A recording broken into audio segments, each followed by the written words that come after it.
And then workout 4, we're back. Yes. So the final one to go through, it is going to be 4-time, a 1 kilometer row, 30 clean and jerks, another 1 kilometer row, and then 30 strict handstand push-ups. Our loads, 43 kilos for the barbell for the ladies and 61 kilos for the gents. If you are in age groups, the 55 plus has a 2-inch riser and a lighter barbell. 2-inch riser for their strict handstand push-ups and a lighter barbell.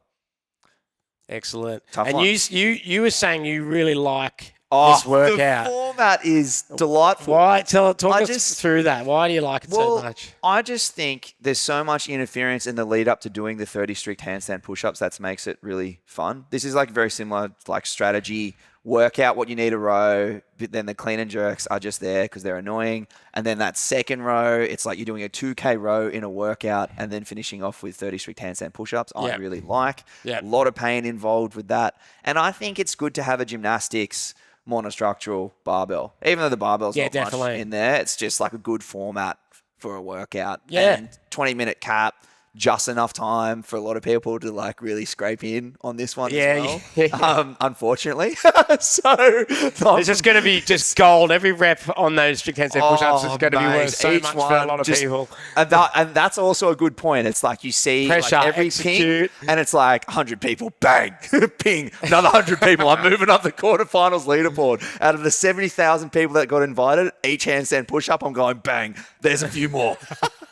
Just taking names on the leaderboard. So you like that element of it? Oh, it's great. So instead of a finish of the workout where it's like you're going to be collapsing in a heap, completely obliterated, you may still be a bit like that, but it's more of that like shoulder burn. Yes. You know, how high did you get your heart rate going into it, and can you actually, you know, cash that check that you've written for yourself in terms of like, have you got the capacity to then start doing the strict handstand push-ups and getting through them? So it's a bit of an execution style workout. Yes. Is what we're saying. The strict handstand push-ups at the end being the main limiter for most people. And that's where you're going to make your strategy from, is what that's going to look like. And some people who perhaps have a high aerobic capacity and a bit worried about their handstand push-up capacity, they might sort of be tempted to get there a bit earlier, and then can they back it up with getting through the reps? Other people who might be the other way around might sort of pace it a bit more through the first half. So I think, you know, there's a bit there to strategize with. The handstand push-ups, the main separator. Yep. And then working your strategy back from that. Touch and go on the cleans, probably not really a thing for, I don't know, I'm not recommending that to many people. Surely not. You can chip through, you know. Just row faster. You might be better off just rowing a bit faster. I mean. Like save the traps for later as well. So that's probably that. Quick singles for the vast majority of people. The second row could be a bit of a trap. You know, you're doing the workout, you see your buddy, you know, you can hear what he's up to on the row. They're a good rower. You're tempted to get a bit, you know, beat them to the wall, get that mental edge. So, you know, you really need to know your own capacity on it. Yeah. Something I'll say on strict handstand push-ups. If I've got this thing with the strict handstand push-ups I call the 15-second rule. Yes. Which is like, good rule. If you fail a rep, you will need at least 15 seconds before you get up and do another set. So don't fall into that trap of going too early, then failing another rep, or doing another really slow, grindy rep that compounds the fatigue. We're trying to keep them smooth, the reps, for until you get to the very end and you're grinding a couple out. But 2 or 3 Mississippi handstand push-up is not a thing that you should be doing in this workout. We want like this fast snap out each time and then off the wall. For as most of it as you can.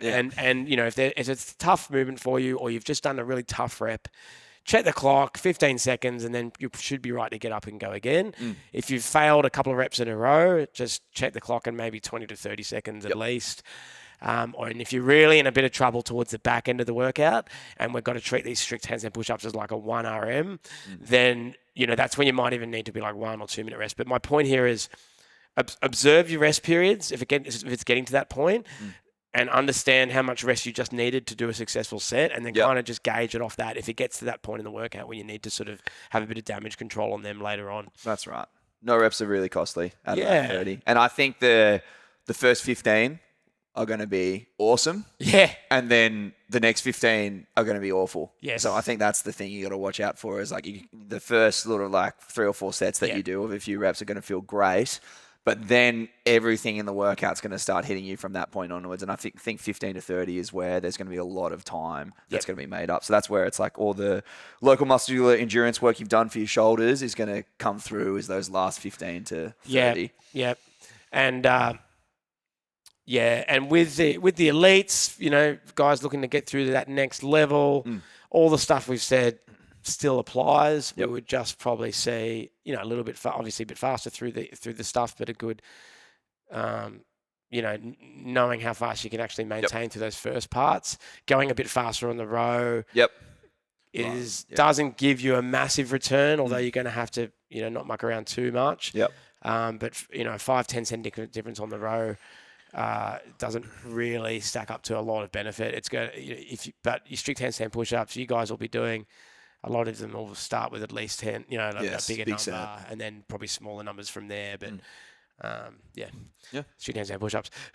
This is the one out of all the 4 workouts.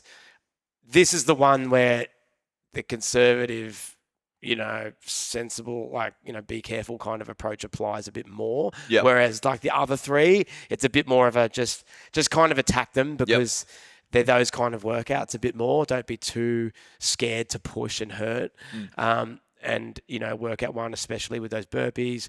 The deadlift one we've spoken about, just attacking it and then take those smart rests later when if and when you need them. And then the what's the other one? The bar muscle up one. You'll have your strategy around like how you're going to partition things, but it's going to sort of hurt either way, so you've got to kind of push it. But this one's where we might just, you know, conserve a bit. And that's probably all the main key takeaways for that one.